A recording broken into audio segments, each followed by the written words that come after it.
The gradient array IP survey is a geophysical technique.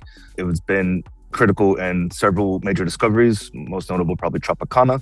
And what it does is it, in addition to the surface geochemistry or surface expressions of mineralization, it potentially gives us a target in 3D space. So we can map out resistivity, which might be silicified veins or silicification, and or conductivity, which could be sulfide alteration that might be associated with mineralization at Cullen's find. And so it's a technique that gives us a robust target in the third dimension, which is always good to aim a target in 3D. And what that does is, because in particular the Gascoigne has a very complex regolith, it potentially allows us to better understand and better constrain where that Cullen's mineralization is going. So what are we doing? We know when we hit one of the requirements of gradient array IP is you have thick mineralization.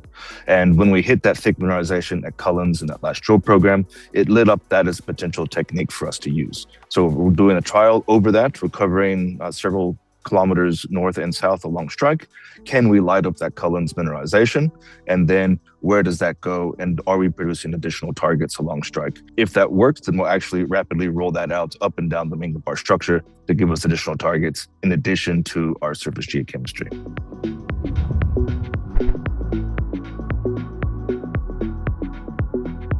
Compelling targets or robust targets is when you have multiple anomalous criteria coming together into a single spot that says drill here. So we have a perspective with a structural setting, we have a nice gold and soil anomaly, some attractive pathfinders that we know are associated with that gold, and then a geophysical target. You have A plus B plus C, that's a compelling target. You got to put a hole into it. And so adding an additional component to that drilling program or that targeting definition program at Mangaroon is a very exciting, should that work, that could give us much more robust targets, ensuring that when we go out there and rank our targets, we're actually going after the best and more robust targets, because we're going to have a lot of targets at Mangaroon, and trying to zoom in a bit better and figure out which ones are the best ones to put the holes into first.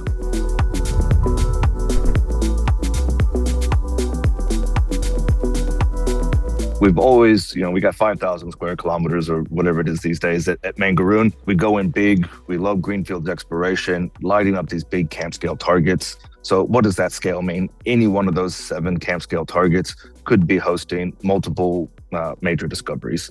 And so going across that, again, we're going to have a lot of targets, and there's potential to make multiple large-scale discoveries out at Mangaroon. There's never guarantees in exploration, but having these big footprints, having some nice robust targets across these will make sure that we rank the best ones and put drill holes in so that we can make that discovery quicker and sooner.